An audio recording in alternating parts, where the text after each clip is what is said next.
Hi friends, I'm Dawn, the recovery lady, not Dawn or Donna, D-A-W-N, like the morning, behavioral health clinician here with life recovery tips. Thank you so much for joining me. You know, as we build this community, slowly but surely, just, living a safe and sane life in the solution and moving forward. When I get the idea of what I want to talk about next, I'm trying to just seize the moment, if feasible, plausible, wherever I am to do it. So tonight, that's what's happening. So if you're new, welcome. Please hang in with us. I hope you find this helpful. Share, like, and subscribe. And just thank you to everyone who's been with me so far. So in the last couple of videos, I've talked about boundaries.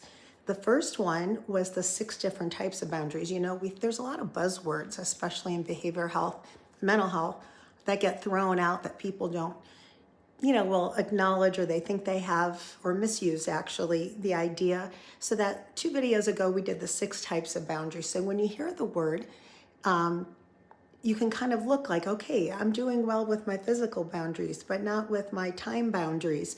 And it helps you break it down. So go back 2 videos if you haven't seen it and watch that tip. And then last week's tip was how behaviors that would help you to recognize that you're struggling with boundaries. So I was thinking about that today and try to keep these very succinct so they're palatable. I've been thinking about, once you know you have the problem and you understand the different types, I wanted to give you some tips, things that I have found helpful, that I've shared, taught with patients and clients on how to implement the boundaries. Because we are about, at the Recovery Lady, living in the solution. But we have to know how to implement solution, get solution. And hey, if we've been living in the problem, we don't even know what solution looks like. So that's what we're going to talk about today. You know, boundaries, if you look it up online, a lot of times you'll see like a fence. Somebody has a fence around them. This is the boundary of my property. Your doors in your car are the boundary of your vehicle. It's like a line, it's like a personal property line. It tells us where we end and something else or someone else begins. That's kind of what a boundary is.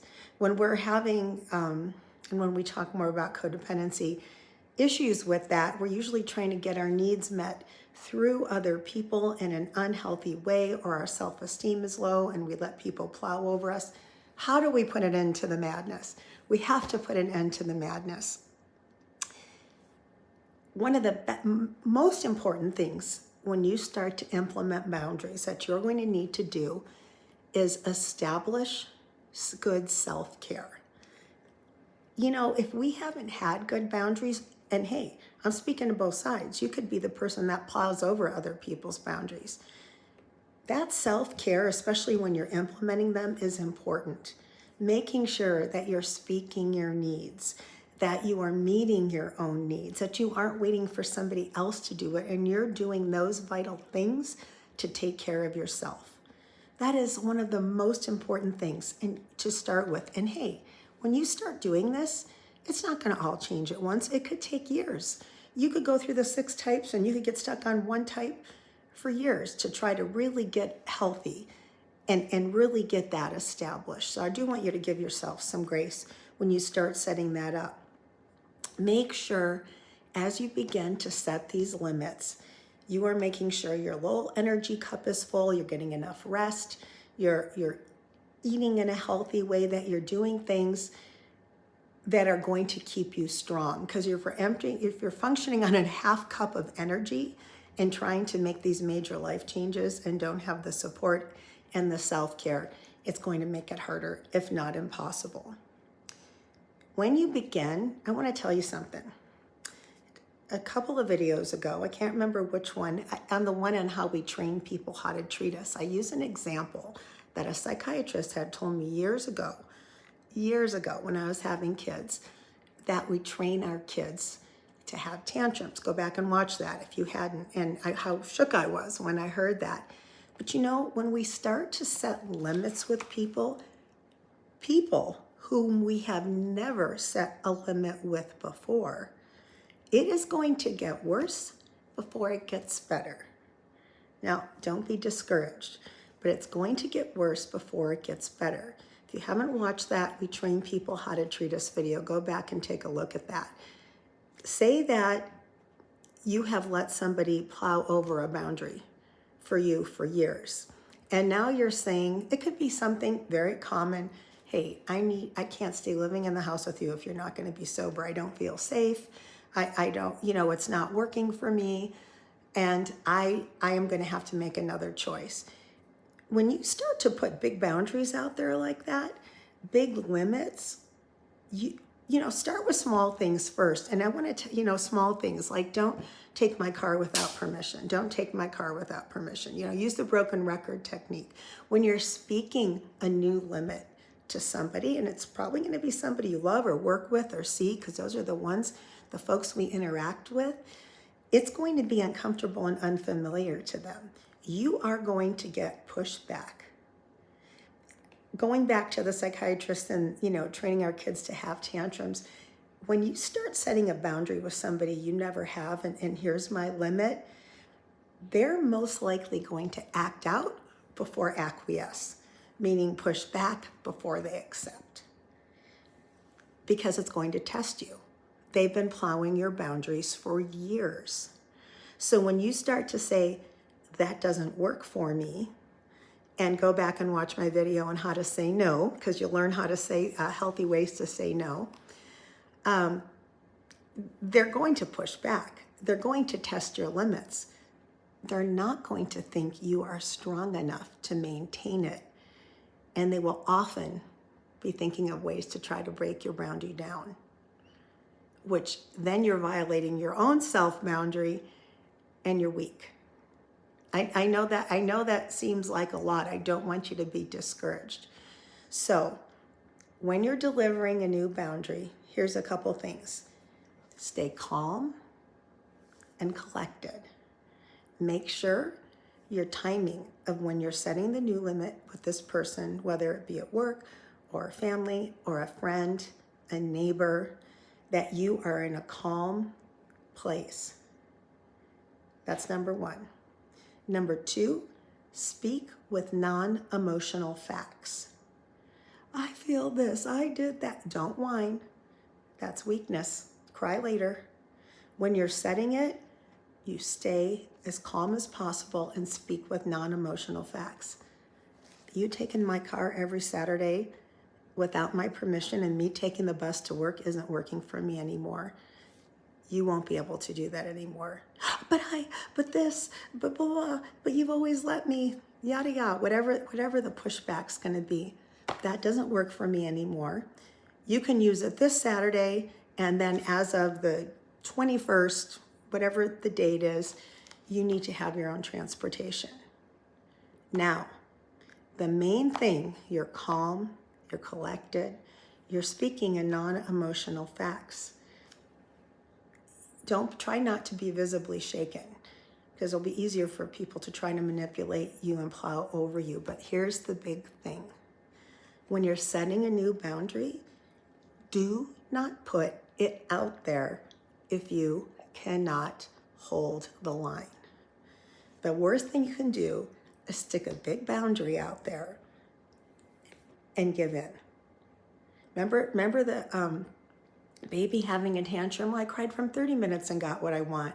And then mom held out for 45, or dad, or aunt or uncle. And then they held out for 60. Now I know if I scream for 75 minutes, I'll get what I want. A lot of times the person you're setting the boundary with is going to push that line even harder and often even act out even more to irritate you even more, to try to break you down. When they come back and try to fight with you, now remember, you're trying to be calm, it's collected, you're speaking with non-emotional facts, you're not putting a boundary out there. So I say start with little things that you cannot maintain and you know you can't maintain, because then you're just weak. You're saying, here I am, just gonna break me down again, because you know you're not ready to hold that boundary and make those choices. You're calm, you're collected, you're speaking with non-emotional facts, you haven't put out a limit that you can't maintain. It's critical. And then you just use the broken record technique. When you then that's just repeating yourself in a calm way, in a non-emotional fact way. When we set a limit with someone, we don't owe them an explanation for why we're setting this boundary. Oh, but you've always loved me, and why are you doing that? And you're so mean. Hey, I've had to set boundaries with all range of people. And, I've been called things. People get angry because what you're saying to them is, I'm not a pushover anymore. You don't need to say that. You don't need to, go into it, with an argumentative, it wouldn't help you, point of view. But when they're trying to beat you down, to break that boundary, physical, emotional, money, time, I'll go over the 6. It's important to just keep repeating the same thing over and over. Oh, that doesn't work for me. You have until the 21st.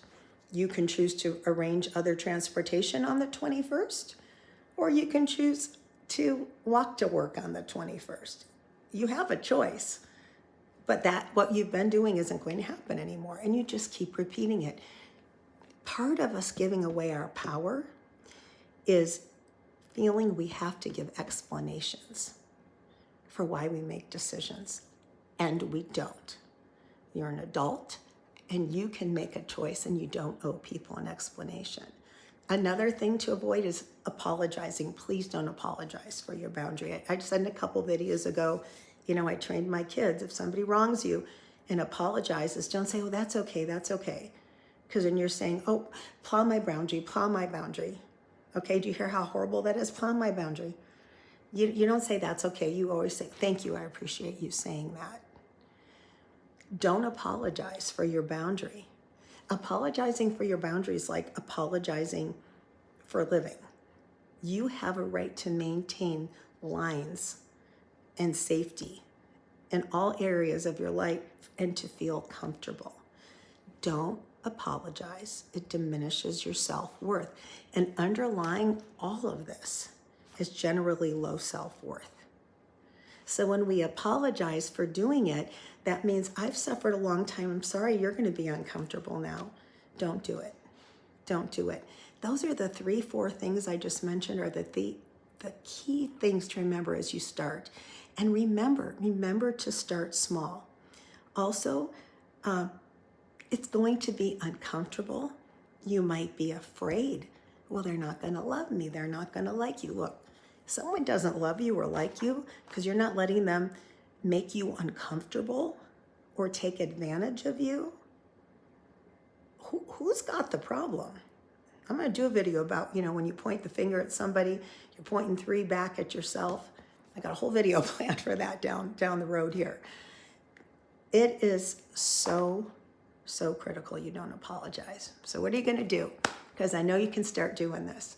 You're going to stay calm. You're going to speak non-emotional facts. You're not going to set a boundary that you're not ready to hold. Start with things small. You're going to use the broken record technique and repeat yourself. And remember, it's going to be normal for people to act out, to call you names, to even have their behaviors get worse. And number 5, you're not going to apologize. Again, I am Dawn, the recovery lady, a behavioral health clinician. Besides teaching this to patients and clients for years, I have a very extensive recovery journey in many aspects of life, and I've used all of these myself, and they work, and it's not easy.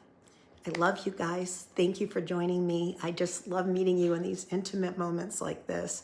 When it comes to me, like I said, in the car, on the floor, in the living room, wherever it is, to share this. That's what's great about it. Thank you so much. I really, really would appreciate your feedback, what you'd like to hear more of, your thoughts. Thank you to cousin Tammy out there who always leaves the most insightful comments. And God bless you guys. I'll see you next time.